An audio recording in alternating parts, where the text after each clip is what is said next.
I'd like to introduce you to Joseph Junovic, who will do a piece. That we did a stage performance with him and Kiki's piece, and we've had to sort of tone it down a bit. But we might see it as full-blown thing again, or it might get you to do some worse things in the future.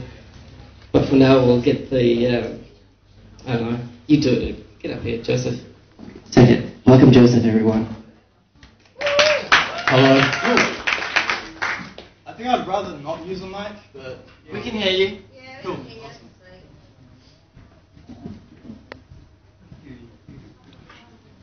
Man, I shouldn't have bothered painting these. You're already great.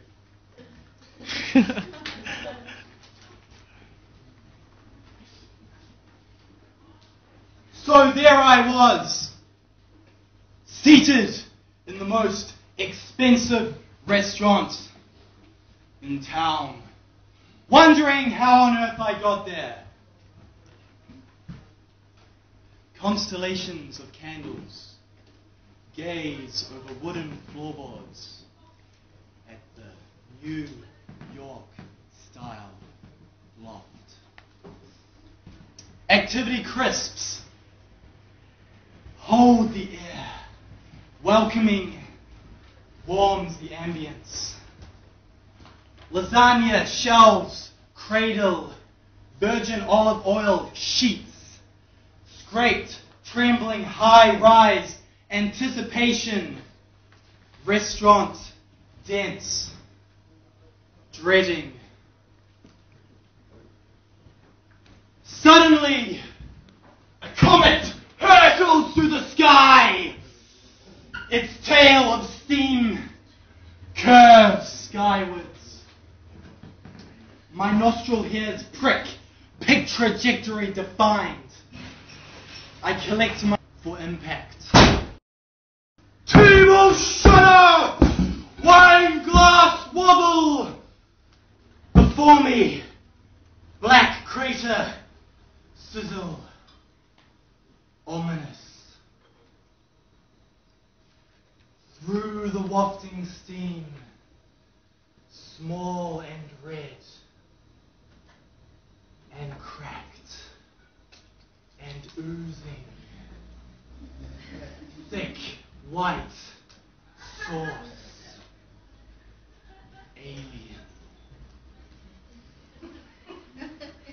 Cross-planetary circumcision failed! Had it not been for the table, someone would be eating sausage as their main course. Or at least, this is probably what cheeseboard platter opposite was thinking as he slipped a sip into the countless crevices waging war on his starlit face. We had met 6 days earlier at the sex shop. He seemed a nice enough man, genuine and present. I blabbed at him for about an hour because the man didn't say much. Until lethargy parasites claimed my jaw. So I simply looked at him, wondering if he was going to break the silence or continue staring at me.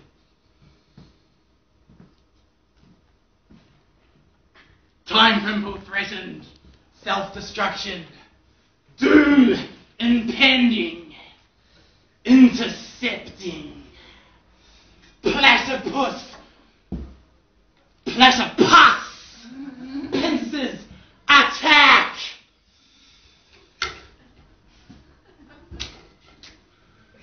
Battered my nervous system, splattered, coffin,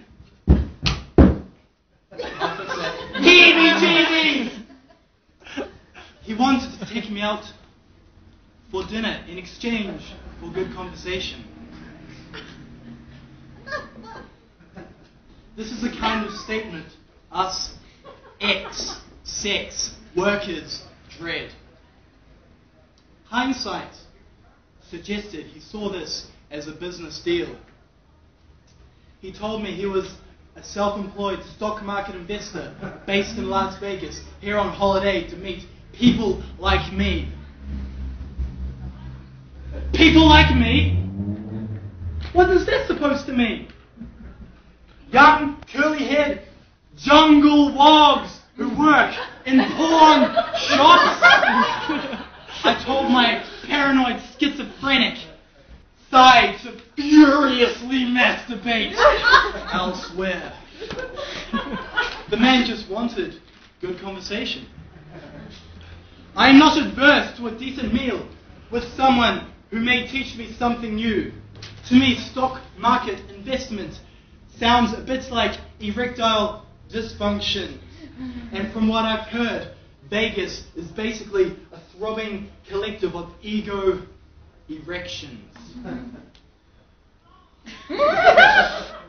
I was happy to revise the two viewpoints, dysfunction and hedonism. My current telescope's lens was fish-eyed. Every goldfish I had kept became seagull food after weeks of tail chasing, doomed for death by asphyxiation. This one's eyes was turning opaque and needed to be disposed. He gave me his hotel room number. I didn't quite know why I'd need that. We were, after all, meeting outside the hotel. I guess it was for security reasons, in case something happened.